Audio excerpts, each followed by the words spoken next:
Hi Ray, it's Mike Wiener. How are you? Hi, Mike. How are you doing? I'm doing pretty good. Josh and I are on the road this week and we'd like to come up and see you. Do you mind? No problem. I'm always at the hangar. You know where to reach me? Yeah, anything you want me to bring with me? Sure. I'd love a coffee. Double cream, right? Yes. Okay, That's my coffee. okay, we'll see you probably in about a day. Perfect. I look forward to seeing you. Okay, take it easy. Bye. Bye.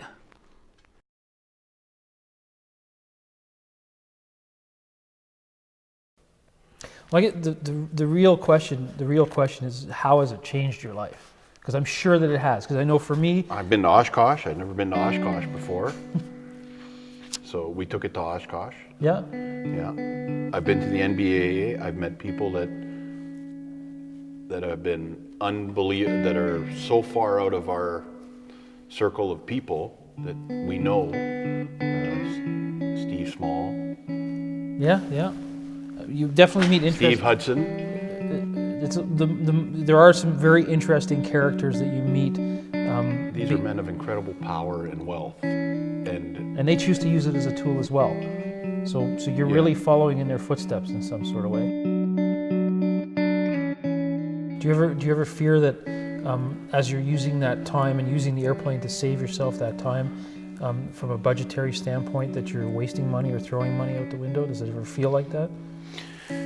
I've had thoughts like that. Okay. But I've also worked the numbers out 1,000 times in my head and 1,000 times on paper. And as long as I can keep a great balance, then it is a worthwhile tool. So it is a great tool right now. And you've chosen an airplane that's, as airplanes go, an airplane that is not, going to drill a hole in your wallet. I mean, you can always sell a King Air. You can always, there's always a market for it.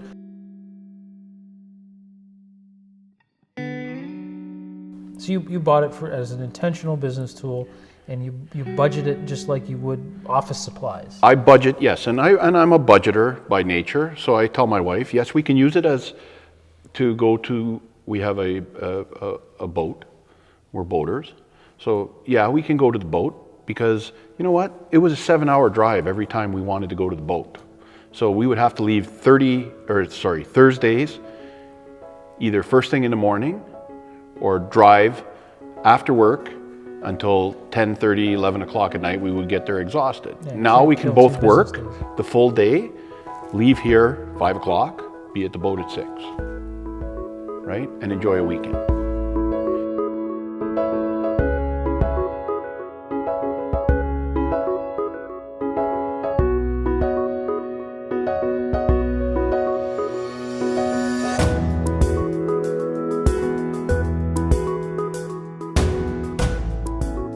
My wife had a meeting in Toronto. Okay. And I also had to go down to the accountants to drop off the year end for the business. So in that time, we both boarded the aircraft after work. She was dropped off at the island, but we were both able to get a full day's work in, board the aircraft, not worrying about security or carrying the 80 pounds of papers and documents that I needed from the accountants to get my year end done. And we boarded the aircraft.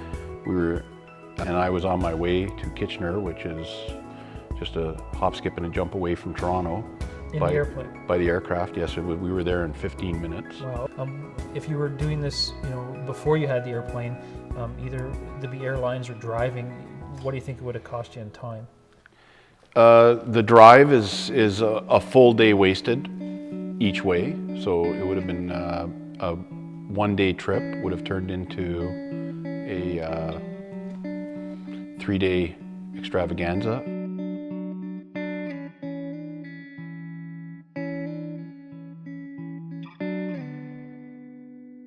So one underlying theme that a lot of owners have told me of any size airplane and in any location, and even guys who are flying single-engine planes themselves, right up to somebody who's a corporate executive, CEO of a publicly traded company, flying a Gulfstream G550. There's one common theme is they've said, whatever expenditure there is on the airplane, you're not going to make money on an airplane, but what you're going to basically create time. It's a time machine. It is a time machine. So if I understand you correctly, you're getting that benefit from it on both sides. Yeah, it has been, from an accounting standpoint, I'm sure my accountants are pulling their hair out, but from a time side and personal accounting side, I would say it's probably one of the best investments we've made.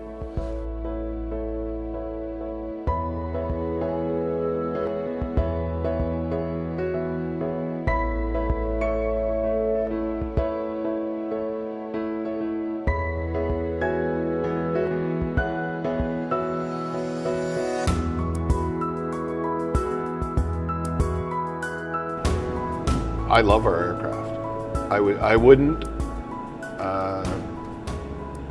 Flying in it every time, it puts a smile on my face. Yep. So, and I actually, when it does go out on charter, I hate to say it, but I miss it. And the fact that it's there and it's ready for you. And being in a remote location and having a flight crew, we've developed a rapport with them. Yes. That I would say that somebody in a major center like Toronto would not have the same rapport with their pilots because they live and work here. Yes. So they're not only employees of the management company, they're part of our family because we fly with them. They have our lives in their hands. And they probably want to travel as much as you do. Pilots love to fly. Yeah. So the more time we can give them, the happier they are, the happier we are, because the one thing that kills an aircraft is sitting on the ground.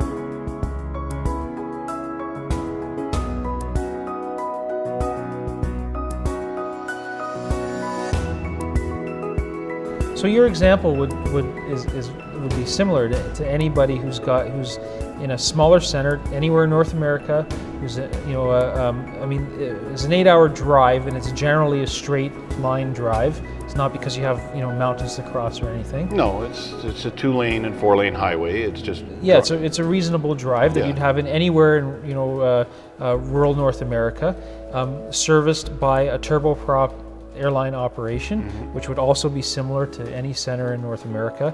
And you've turned an 8-hour drive into an hour and 20 minutes, and in comfort. I've also turned a 4-hour adventure with a commercial airline into an hour and a half of flying and 2.5 hours of productivity gain, because I can be at my plane 5 minutes before we take off, and I can be in the car on my way to a meeting 2 minutes after we've landed. So that you're doing away with all the commercial. I don't have to be there an hour before my flight. I don't have to go through security lines. I don't have to wait for my bags if I have any. I don't have to rush through an airport, find a cab. It's all, I call ahead with the management company. There's a car waiting for us wherever we land. We're on our way to the meeting or to our business or our trade show or whatever we're doing. As soon as the chocks are down, the door is opened, our bags are put on the car, and we're on our way. So what price do you put on that? So I think Ray's given us the best possible checklist of every item and reason why, if you are in a similar situation where you're operating a business and you're dependent upon a major center, but you're an 8-hour drive, switch to an airplane, especially your own airplane, because you can control the time and you can get there in a shorter period of time. And that's the best. Your checklist basically hits all the major points. Well, you're only given one life on this planet, and what you do with that time is very important.